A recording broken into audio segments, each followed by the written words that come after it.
of a former CWA member. From 1975 until the next 28 years, post 1975, my mother was a member of CWA.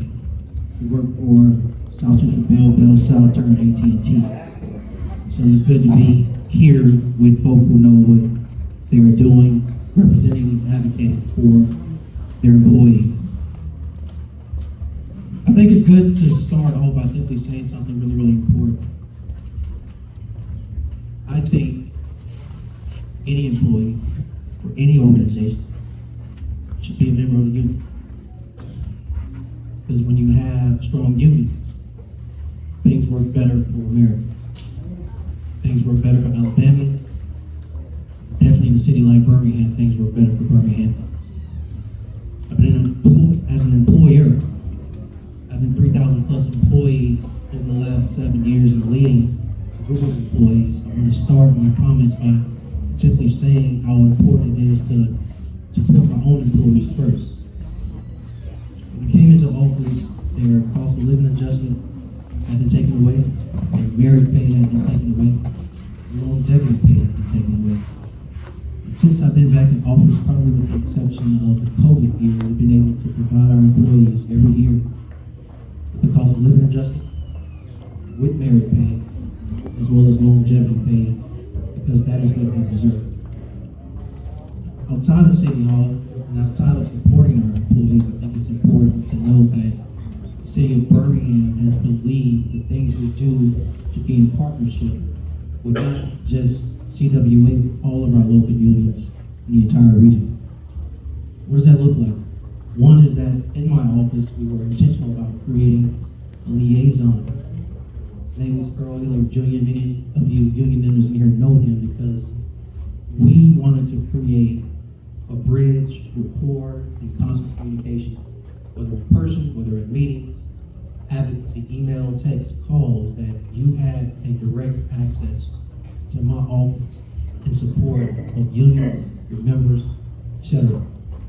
The work we've done over the last 3+ years, and I'm sorry it took so long, but y'all know how the legal department is, it doesn't necessarily move fast. And we started with a responsible bidders ordinance. And we started with a responsible bidders resolution.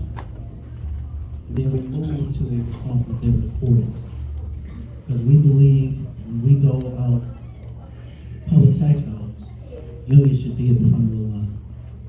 Now, that's been hard. A lot of projects.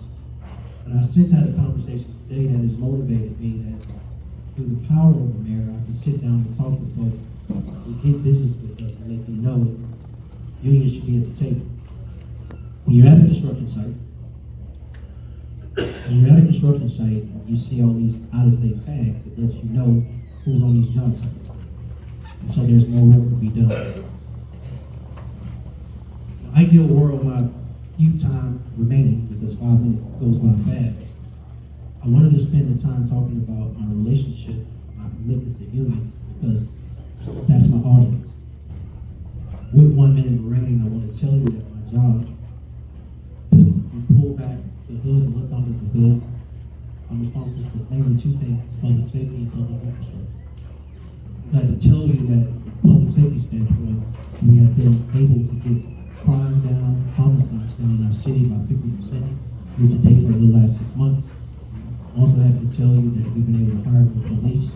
I'm happy to tell you that we'll continue to invest in our city's infrastructure. I would love to ask CWA's endorsement, because we have worked with you and other unions across the city and the state over the next 4 years. It is our desire and already continue to work with you. And with my 10 seconds remaining, I want to tell you that we focus so much on white-collar opportunities in the Birmingham promise. But from my recent conversations with the superintendent, it's now time to move to more investments in career technical education. So thank you for the opportunity to be with you tonight. I only got this suit on because 7,000 police officers and firefighters from 40+ stations are in our city, and they have the kickoff of the World Police and Fire Games tonight. So I have to step out early, but thank you for your time.